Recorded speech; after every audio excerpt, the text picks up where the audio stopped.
Welcome to the Reiki Gateway podcast with Reiki Masters Kathleen Johnson and Andrea Kennedy. Journey with us and let's explore what lies beyond the Reiki Gateway.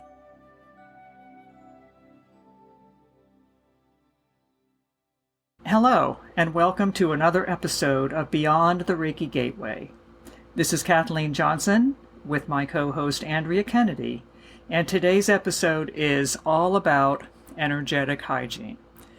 Now, over the past year, I'm sure all of you are aware that we've had a lot of information about hygiene, of course.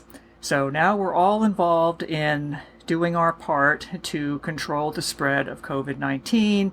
We're washing our hands, we're wearing our masks, we're practicing social distancing, at least I hope you all are. So good job with that.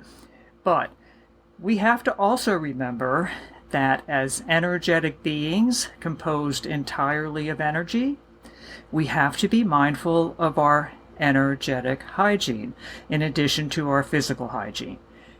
This is what we'll be talking about today. I hope you can take away some tips and recommendations that you can use in your own life to keep your energy high and your auras secure and take good care of your energy. I love this topic today, Kathleen, because, you're so right. Hygiene has been really front and center for us in ways like never before. And there is this whole other side of hygiene, and that is about our energy. And more people are believing now that we are energy beings. And we talk about the aura and the biofield, the chakras, all of these things, all about energy. And with our awareness now more in that realm of being energy and accepting that, what responsibility do we have, perhaps, to maintain our energy, to take care of our energy? Because now that we're aware that we are energy beings, certainly there comes new responsibility with us knowing that. Each of us is responsible for taking care of our energy. This is one of those topics that arises frequently for me with students and clients. They frequently want to know how best to maintain their energy, how best to protect their energy, how best to keep their vibration high, as we say. I always tell them that there are many ways to do that, but the main point is that we do it. Because when we come into body, our primary responsibility is to ourselves. In today's world, we are more often than not focused on everyone else but ourselves. And I use myself as an example. I tend to be very much the person who's always going to help somebody or something and putting myself on the back burner. That is really the wrong approach. I know we've all heard the old saying, you can't pour from an empty cup, and it's so true. It's more important now than ever to take care of our energy hygiene, just as well as we take care of our physical hygiene. It's even more so in these days with the pandemic and the global unrest and all the things going on in the world now. It's very difficult to be on planet Earth these days, many days. Taking care of our energy is more important now than ever. I urge each one of you to really think about how you are taking care of your energy, remembering that it's your primary responsibility to do so. You can then not only help yourself, but reach out to help others, and your cup is always full. Or at least maybe halfway. That for a lot of people, that'd be a big improvement, I think. One of the first things that comes to my mind on this subject, Kathleen, would be grounding. Grounding is something that in my early days with Reiki, first of all, grounding was never mentioned to me in any of my Reiki training. And so I just was completely out there, unaware about grounding, about what it was, about its importance, and how it does help us energetically.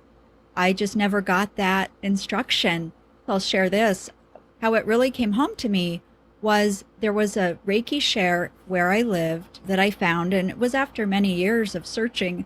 I finally found this Reiki share, and every time I would attend, I just knew that I'd have a headache by the time I was driving home.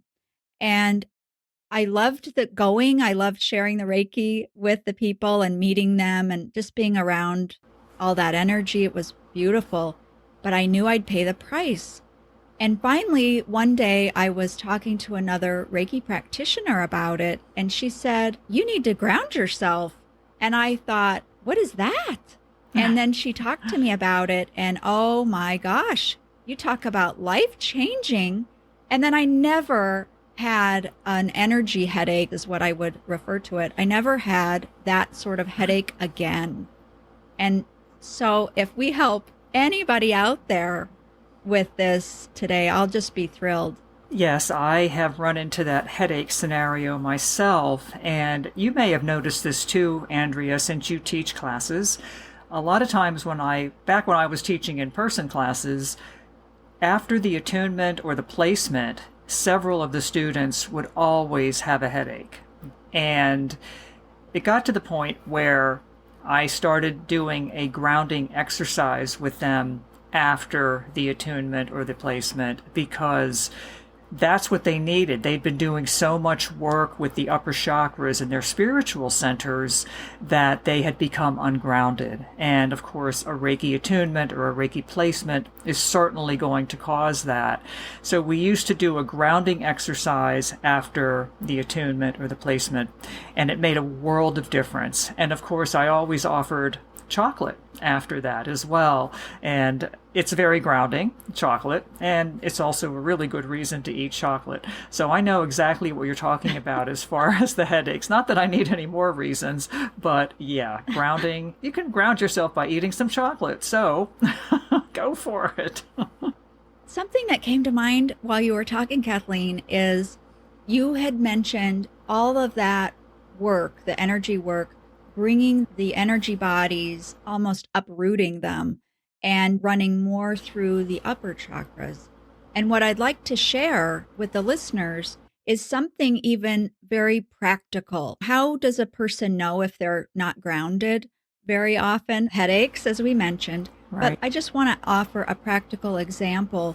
And that would be if a person has great ideas and great inspiration, they are highly imaginative and creative, perhaps, in their minds, but they have a high level of difficulty in manifesting those ideas. Having a great idea for a project, but then they just can't ever seem to finish the project or give birth to the project on the physical plane. And what I would say to that is the first place to look is how balanced are the chakras, the lower and the upper, and right away, how grounded are you on a daily basis? Because if that person's energy isn't consistently grounded, it will really be quite impossible to take that inspiration as it comes down, working its way through the chakras, and give birth to it in a physical way. We have to be grounded to the earth to engage and energize the lower chakras so that we can manifest and see our results. The other thing I would say about that, what I have seen through the years, is many people on a spiritual path and really wanting to be spiritual, they unknowingly really concentrate on the heart chakra and upwards. Many people regard the lower chakras, 1, 2, and 3, as yucky for some reason, like not spiritual or something like that. They're all about their heart and up. I would also bring that out for us to discuss, or just to have people be more aware of it, is we are a system, and it takes all of the chakras working together and being grounded. You're absolutely right. And this is something I go over in some detail with students and clients, because just like you said, when we start on a spiritual path and we want to grow spiritually, we're very much focused on the upper chakras, the third eye especially. Woohoo! It's fun. You get to experience things you've never experienced before. You feel really good. You start to feel like, wow, I'm making so much progress. But we tend then to, not everybody, but we can tend to neglect those lower chakras. Oh, those are the ones connected to the earth. They're just, like you said, yucky. So we ignore them. But that's such a big mistake. And this is one of the things I get through to students. I hope they have learned this from me because it's so important. In order to advance spiritually, in order to grow spiritually, you have to be balanced. And if you're not balanced, you're not going to grow. You're going to be stagnant. And the way to stay balanced is you've got to be grounded. You have to be fully present in your body. You have to be working in the here and now, fully connected to Mother Earth. And when you're grounded and you're connected to spirit, with the upper chakras and centered in your heart, that's when you're balanced. So all the chakras, all the energy centers have to be working in unison, in tandem, harmoniously. So I'm really glad you brought that up because that's so true. The example I give my students is if you look at nature, the tallest trees, the biggest, the mightiest trees have the deepest, the widest roots. Those roots go on forever. Or if you look at a tall mountain, the biggest mountains have the broadest bases. They're grounded. They are firmly connected to Mother Earth. And we can take an example from that. In order to be spiritually evolving, and I know that's what many of you want to do, myself included, and Andrea as well, grounding and staying balanced is essential. There's no way around it. Absolutely. I love the two visuals you offered from nature, the tree and the mountain. That's so true. What are some ways that you suggest that people do ground? I think we've convinced them all by now, at least I hope so. I hope so. Now that they're all ready to do this, what are some ways that you suggest that people go about it? There's so many ways to ground yourself, and a lot of people have a misconception that this is something that's going to take a lot of time. You need an elaborate ritual. It gets complicated. It doesn't. You can ground yourself throughout the day, any time of the day. One of the easiest things that I do is I stomp my feet, because it establishes that connection to Mother Earth. It wakes up those lower chakras, especially if I'm doing spiritual work. As to say, if I'm conducting a Reiki session or working with a client or teaching, I want to reestablish that connection and be fully present in my body. You can stomp your feet. Another way is to, similar to stomping your feet, stand with your feet planted firmly on the ground, bend from the waist, and put your palms flat on the ground. And just intend and visualize your palms and the soles of your feet connecting to Mother Earth. Doing something outside, connecting with Mother Nature or Mother Earth is a great way to ground. Doing something outside, go putter in the garden or take a walk. Doing chores helps because it's something that's very physical and earth-based. Washing dishes can be tremendously grounding. I'm one of those weird people who rather enjoys washing dishes. I find it to be relaxing, therapeutic, and it gets me out of my head. I can focus on washing the dishes, and it's such a physical, earth-based kind of chore. I've got the water running. I can feel the cloth in my hand and the soap, and it's just very soothing to me. So call me crazy, but I enjoy washing dishes.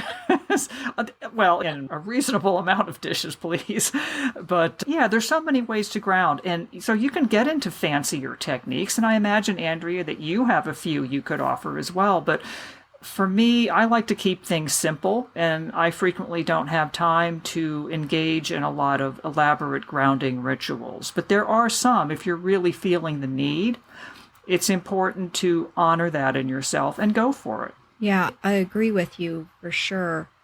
I'm a little more mental about it, which is odd because how would being mental about it help you ground physically? I really believe in the mind-body connection and therefore the mind-energy connection. And so one of the ways that I will ground is I will use my mind and I will visualize myself with my feet will be on the floor, but I'll visualize that connection to the earth. I might visualize roots coming out or a ribbon of light coming out of each foot, going deep down into the earth. I like to visualize things. That doesn't work for me. I enjoy that.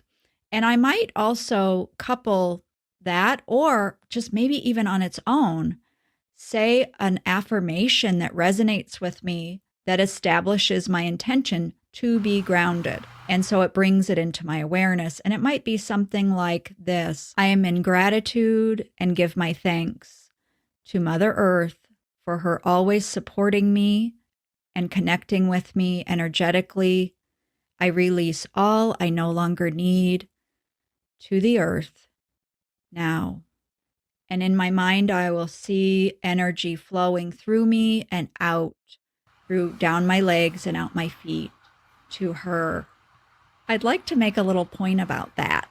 I've had a few sessions with clients through the years, and when I would tune into their legs or their feet, something interesting would come up.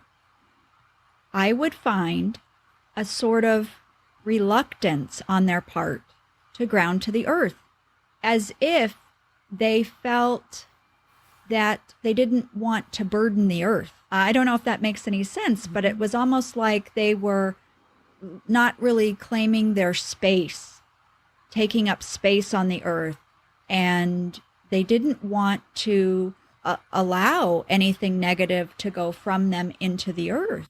And this really surprised me. When I would speak to the clients after the session, they would indicate that, yes, they had a feeling sort of like that.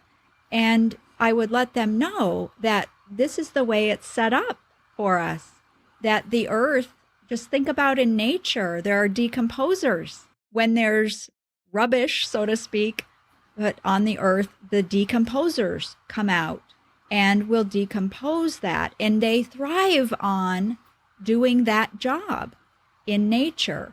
And our energy, that is no different. The earth invites us to let go of what no longer serves us, and it takes care of it the way it's designed to. So that process is completely natural. And I would invite everybody, claim your space here on earth and allow that flow to proceed through all of your energy centers, and always let go of what you no longer need. And please don't ever be reluctant to do that. That's a great point, Andrea. Mother Earth can handle it. And honestly, I have felt similarly to what you describe in some of your clients, especially in the past several years when we've become so much more aware of Mother Earth and how burdened she is these days because of human behavior. For a while, I was guided by Reiki instead of sending that energy to the earth. I was guided by Reiki to send it to the light. I was doing that. When I would release energy from clients, or when the energy of Reiki would release the energy from the clients that they no longer needed, I would intend that it go to the light, because I was feeling the weight of Mother Earth's pain frequently in sessions. I feel very much connected to her. She has come into my sessions in the past, and she will provide information, provide impressions, give me information that's helpful for the client. I feel connected to her, and my heart hurts for her. I just couldn't bring myself to burden her with any more. So I started sending it to the light. But recently, I have been sending it back to the earth. I felt that I had the green light, so to speak, to go ahead and start sending it back to the earth. But yeah, what you said about establishing your place on earth, absolutely. Each one of us is here for a reason. We have every right to be here. Establish your presence. Establish who you are. And be a part of being on planet Earth these days. I think that's great advice, and I hope everyone does that. Don't be afraid of it, because we're here for a reason.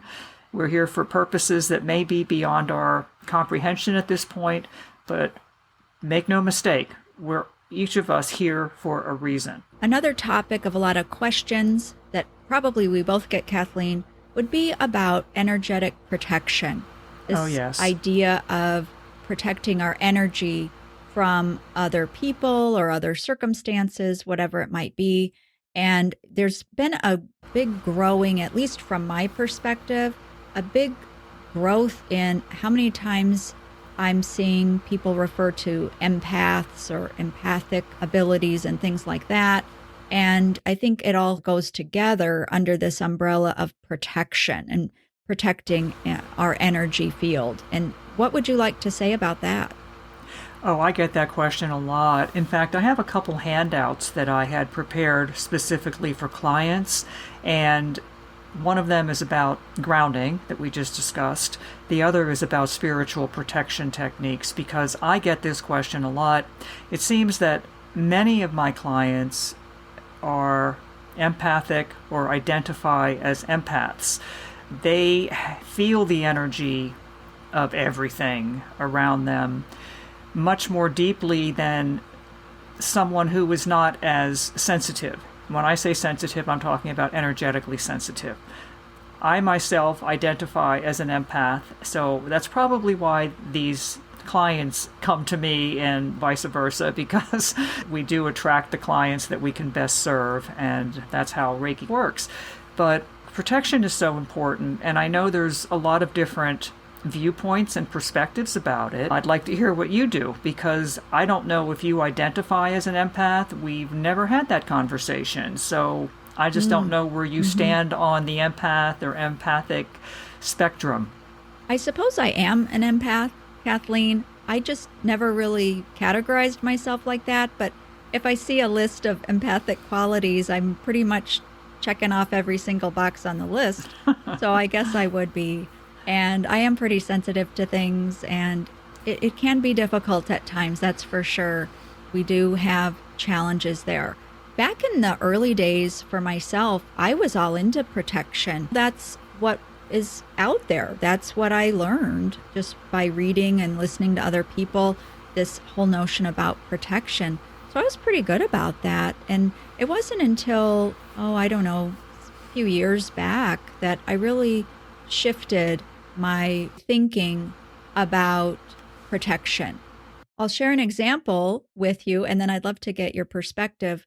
One of the clients I had sticks out in my mind, and this woman was lying down on the Reiki table, and I started at her crown. I didn't feel like anything was happening. It was just kind of like thud. And I thought, what's going on? And I went to her feet, and then I placed my hands at her feet, and there was a little bit less of a thud. But I said, what is going on here? As I lifted my head up and I looked up this woman's body, I actually saw this layer above her body. And it was probably about 12 to 18 inches above her body. And it appeared like pumice stone, that gray rock, really, with little tiny bubbles in it. But it's actually not that dense of a rock, but it's impenetrable nonetheless. So I looked up and I saw that layer that appeared to be a few inches thick, at least. I would say maybe about 4 inches thick. I'd never seen anything like that before. And I then asked in my mind, what is that? And the response I got back was that this woman was like a top-notch, very invested, very regular person who used protection, shielding, or whatever you want to call it. And I just was probably in awe, standing there going, oh my gosh, because that had such implications. So this woman who intended to create a protective shield around herself, I'm actually seeing it in her energy, not knowing this woman, never meeting her before. And that was huge. I have to admit to you that I was so excited to talk to her at the end of the session. I wanted the proof. I was like, really? Is that what it is? I'm asking her after the session. And sure enough, we sat down after the session and I said, do you do a regular practice of protecting your energy, and she sat there and she's, oh yes, every day I create a shield around myself. None of that bad stuff can get in. And I looked at her and I said, you know what? You've succeeded, because it's in your energy. Oh, but what I should also follow up with is, how did we do that Reiki session? Well, once I saw that barrier there, it was almost, I don't know, it was almost like seeing it, recognizing it for what it was. And then I, in my mind, thought, well, she's here for Reiki. And then all of a sudden, it was like it lifted up, almost like when you're going to make a bed and you throw that top sheet out and then it just gently falls down. That's what it felt like. That barrier lifted up, and then it was like we were both underneath the barrier together. And then I was able to do the session, and it was a beautiful session, but I think it was such a cool experience. I learned so much, and that's one reason I just love working with clients, is we're always learning, always growing, always seeing new things, and no two sessions are ever alike. But it was really very affirming to me. That whole mind-body, mind-energy connection thing I mentioned earlier, that was proof to me that indeed our intention actually does have real consequences.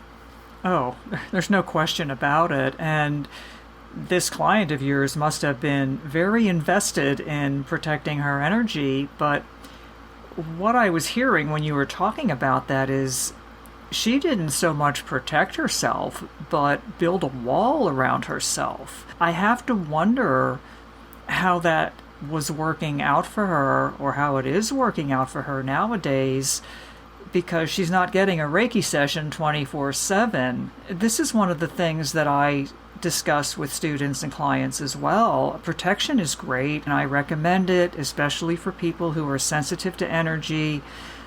But you don't want to build a wall around yourself. So when I hear the word shield, I cringe, because I don't want to shield myself, because that sounds like I'm building a wall.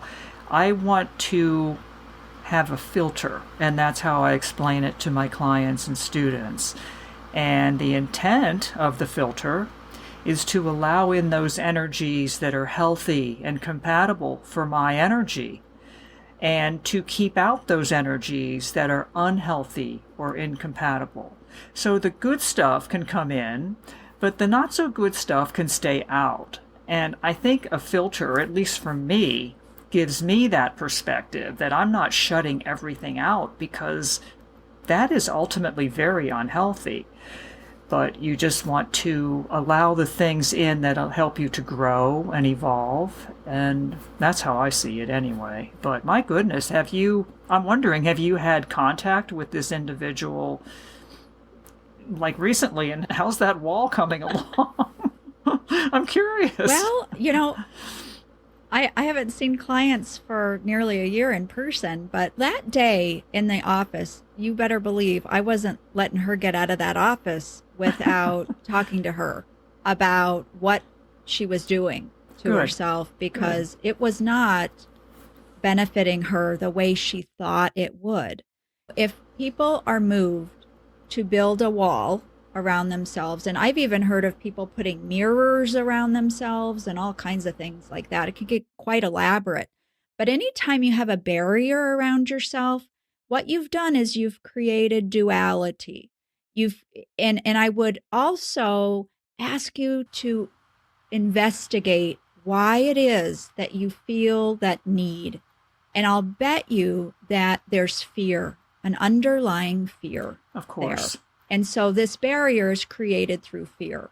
And I don't know about you, but I don't want to create things out of fear. And I certainly don't want to be surrounded by something that I construct out of fear. That isn't the way I want to operate. Of course not. It's not healthy. And no, it is not at all. But I think people, they mean well, of course. They're just not understanding the full power of what it is that they're creating here. To have the barrier there, I would say, number one, it's probably built out of fear. Number two, it creates the duality. It creates the me versus them, me Correct. versus the world. What's the outside trying to do to me kind of thing. So it keeps you in that sort of, I want to almost say, excited state of watchfulness and worry, on guard. And Mm-hmm. again, that I don't want to be on guard with my energy. People say, "Then what do you do?" What I would say is, I instead have a belief and intention that I am bringing in energy, that I'm an energy body, I'm an energy being. Instead of building a wall, and I have to say, I don't even use a filter now, but I like that analogy. I even took a class once, and the teacher utilized that. And it was very good, the way she explained that. And like you did earlier, I like that idea. It needs to be a permeable membrane, right? Like a cell membrane where, Correct. what is beneficial can move in, what is not beneficial can move out, and that Right. kind of thing, and have some sort of a gatekeeper sort of thing. But getting back to my other take on this is that if we can bring in light, if we bring in light and we just exude light, and what I want to say is love. So if I am bringing in love and light all the time, I can only utilize so much of that for myself. And I just intend that it exude from my field. If you think about that, if you think of yourself as a 1,000,000 watt light bulb, there's not a lot that can come too close to that sort of light Mm-hmm. that can really do much to you. Things that are of a lower vibration don't tend to want to be around that. That's a little bit how I operate. And I will say, I'm not saying that I'm this big light thing. I'm attempting to bring in the light and offering it to other people, which creates a flow outward from me of this high vibrationary light. And that's how I look at it. That's great. And I like that idea of bringing in the light. And you mentioned fear and the walls that are built, those barriers. I like the word barrier that you used. They are built from fear. And when you talk about bringing in the light is love. And the opposite of fear is love. And love is a lot more powerful than fear, even though when we're experiencing fear, it sure doesn't feel like it. But fear is not nearly as powerful as love. So when we choose to bring in the light, also known as love, we are arming ourselves with the most powerful force in the universe.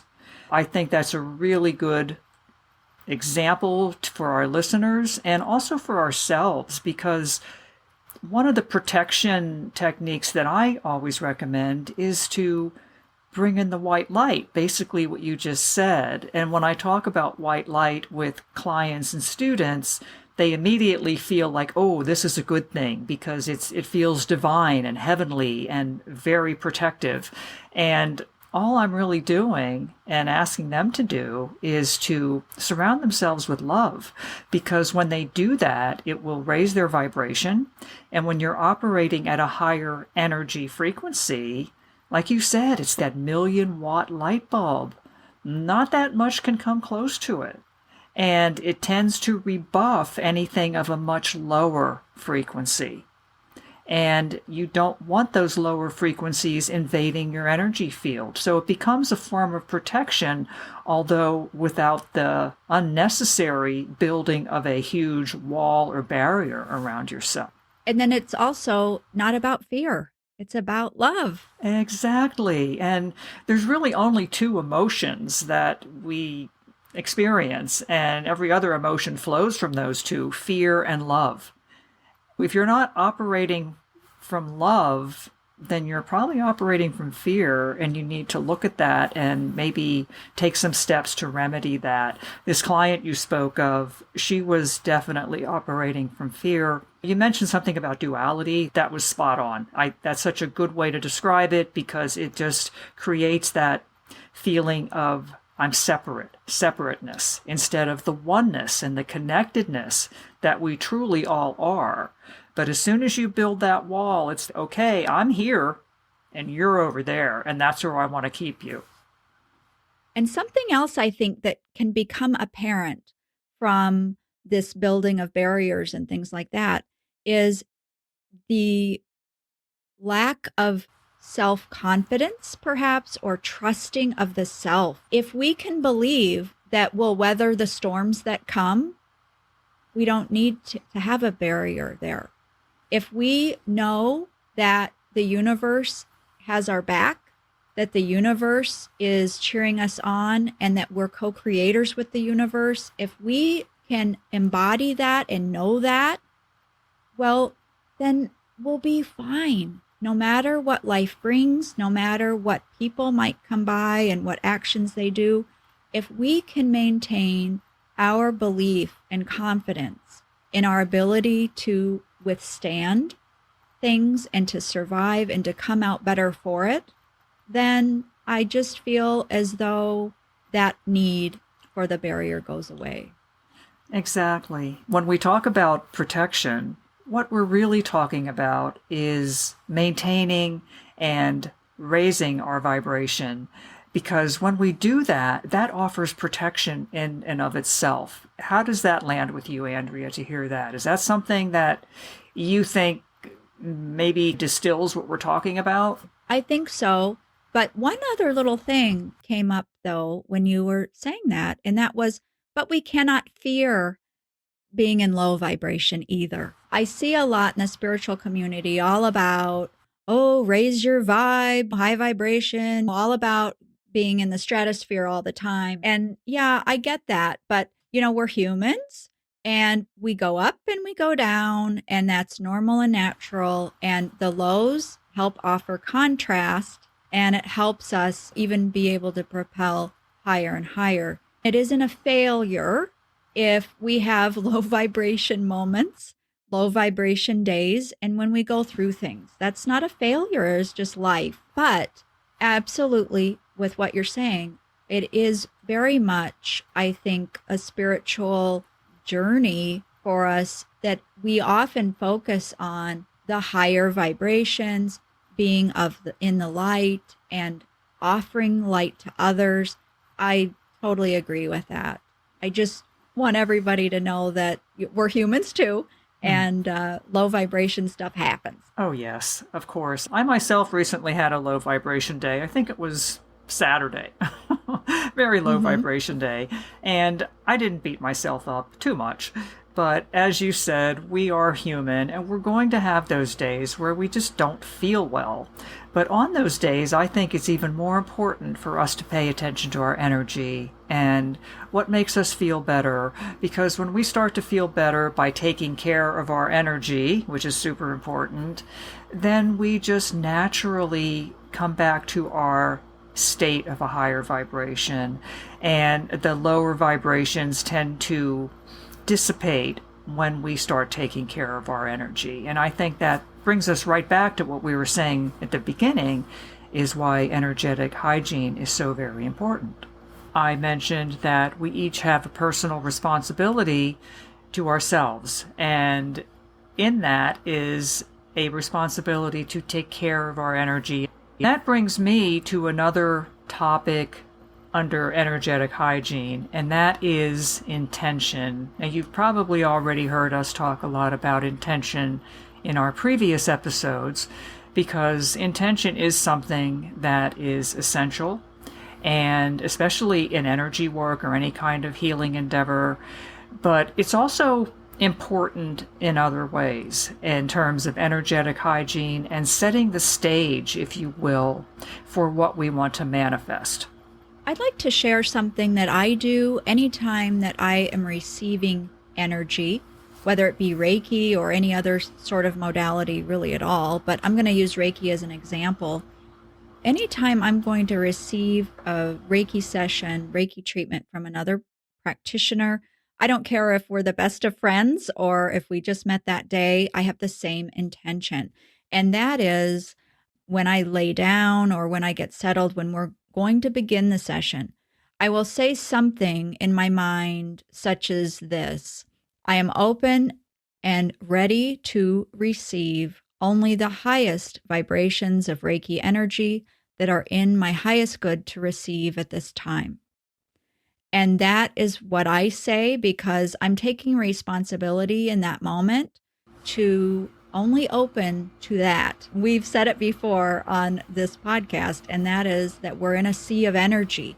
Everything is energy. Right. And I know for myself, I only want what I went into that session to get. I don't want any other energies that aren't invited. So I think that is my responsibility as a receiver. And I don't think we often think about that. I think at least in the Reiki world, we might talk about the practitioner setting intention, but I don't think that we talk often enough about the responsibility of the recipient. Agreed. We talk an awful lot about the practitioner's intent, and of course that is essential.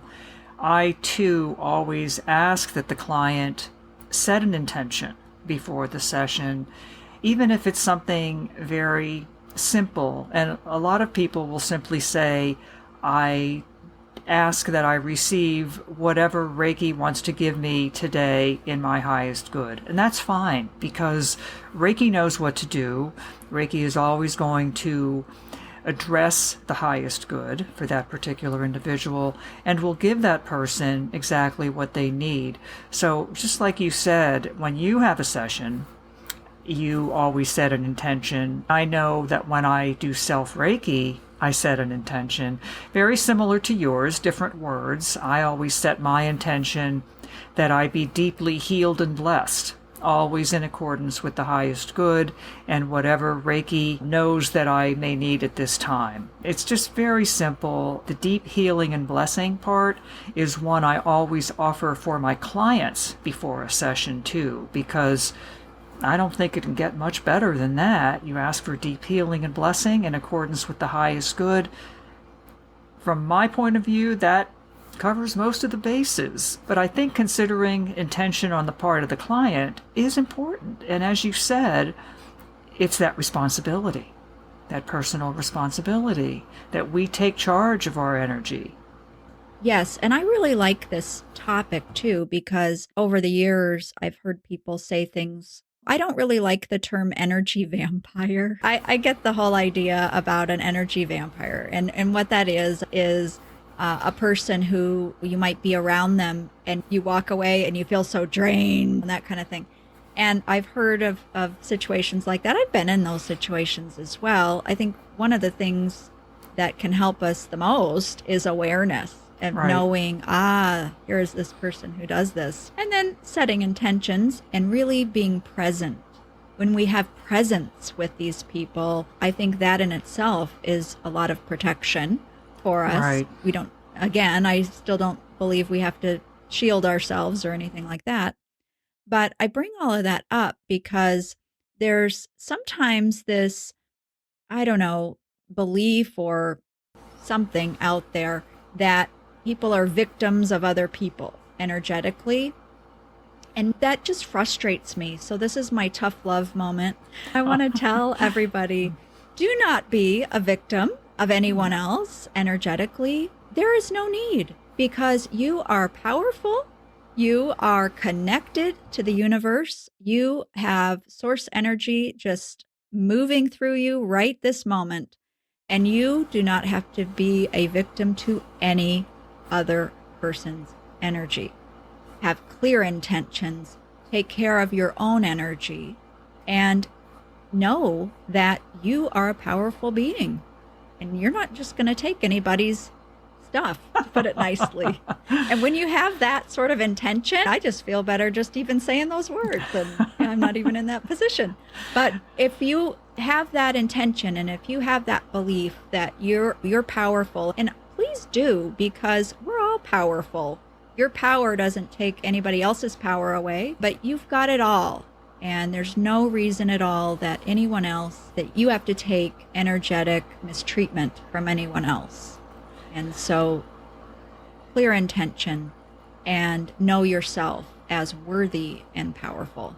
I love that, Andrea, and you're so right. I spent many years in law enforcement, and I can tell you I was so sick of the word victim, because everybody was a victim. This person was victimized. This person, it just became, the energy of that word is difficult.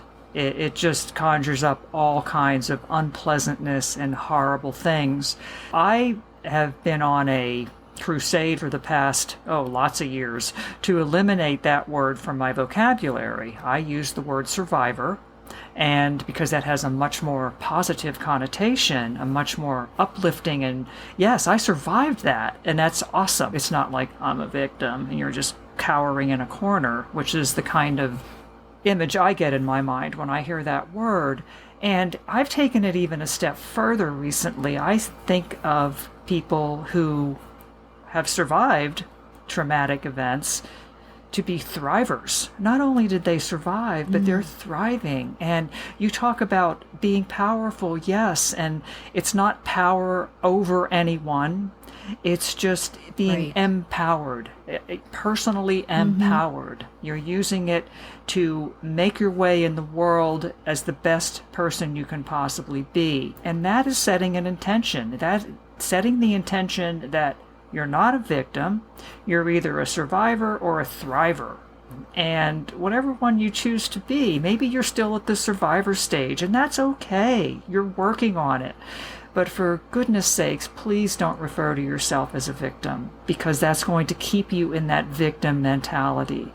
Think of yourself as a survivor and then move into a thriver and see how that works out for you. And like Andrea said, me just talking about that, I'm feeling all badass here. Yeah, I'm powerful. I want to go out and punch a bag or something. Yeah, I know. It's like, right? I'm a 1,000,000-watt light bulb today. Woohoo! So, yeah. Oh my gosh. So the power of intention, it is a powerful tool. It is. And to your point, you know how we feel better just after talking about it? Words have energy.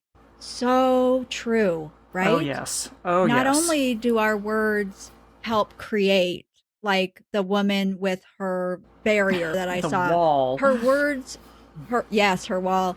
So not only do our words help create energetically, but they completely can shift the way we feel.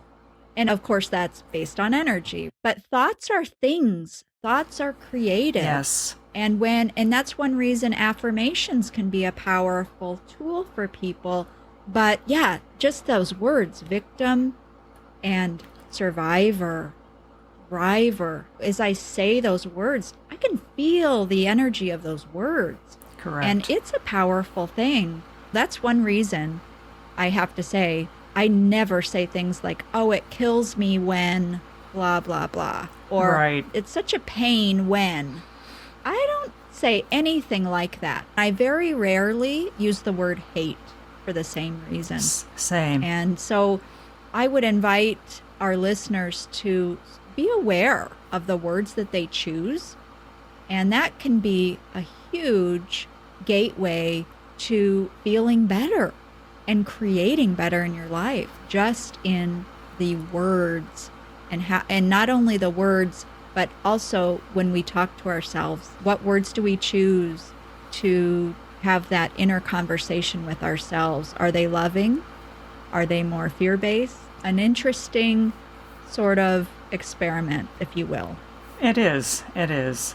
Yeah, the words we say carry such weight, and I'm glad that people are finally starting to realize that, because they have energy. Everything has energy, as we said multiple times throughout this episode. Everything has energy.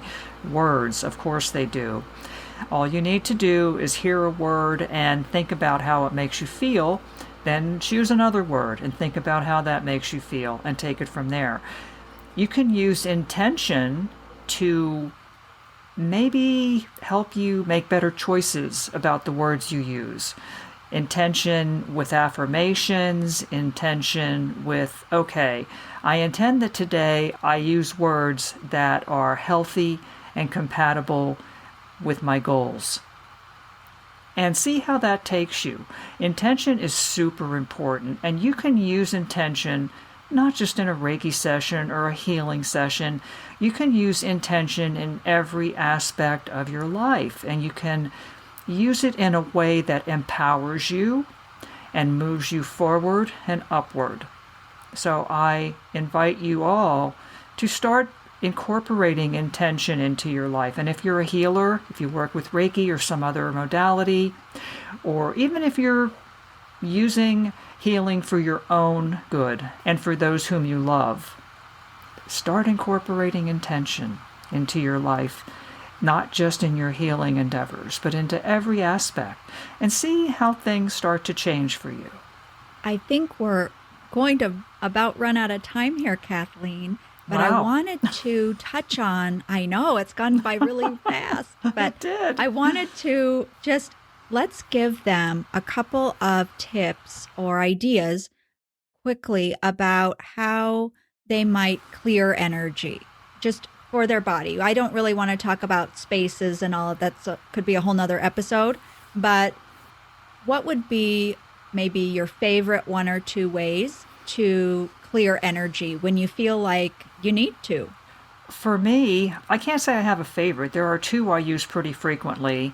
The first one is what I think of as an energy shower. I'm in the shower, and because I have Reiki, I envision Reiki and maybe some of the symbols coming through the water and washing away everything that is unhealthy or incompatible and seeing it go down the drain.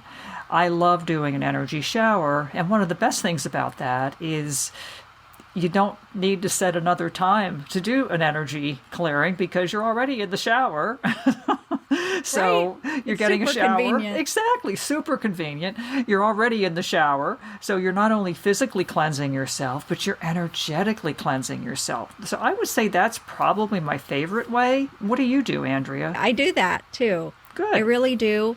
And I'll even envision my day ahead, because normally I would do this in the morning, envision my day ahead and have the intention that everything just goes the way it is meant to go for my highest good. I would do that. And then if I feel positive about something coming up in the day, I really make an effort to let myself be excited about that. Let myself feel the positive part of that. I think too often we have a dread or a fear or something about, oh, that thing is today. That's And true.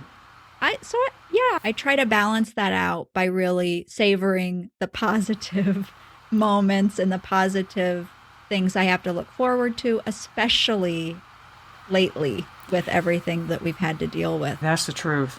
And one other way I like to clear my energy, and for you folks who are Reiki practitioners, I'm sure you're aware of this, Kenyoku, the dry bathing technique. I use that pretty frequently, and especially after a Reiki session, it's very quick. It takes maybe 15, 20 seconds to do, and it's effective. You're clearing your field with Reiki, with the Reiki energy. So I like to use Kenyoku.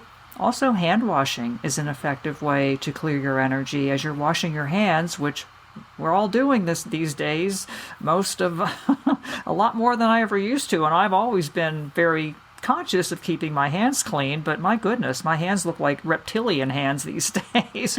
Poor hands.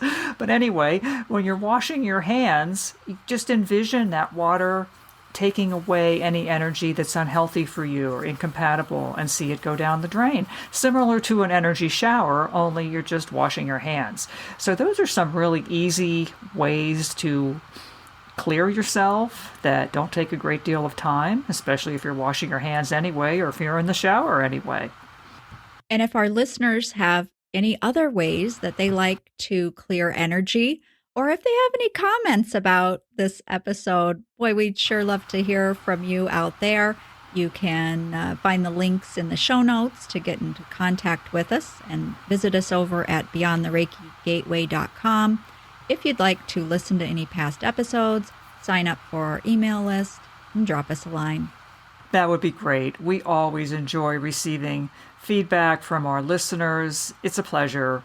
So don't hesitate to reach out. Let us know maybe what you'd like to hear in a future episode, or you have any questions about today's. Speaking for myself, the time went so fast today, Andrea. So that means it was a good episode, and I'm always happy to have this opportunity to work with you this way, Andrea. Thanks so much to you and to all our listeners. Oh, yes. You're so welcome, Kathleen. I always have fun talking with you. And if they'd like to leave us a review, that's always helpful too, wherever they listen to our podcast.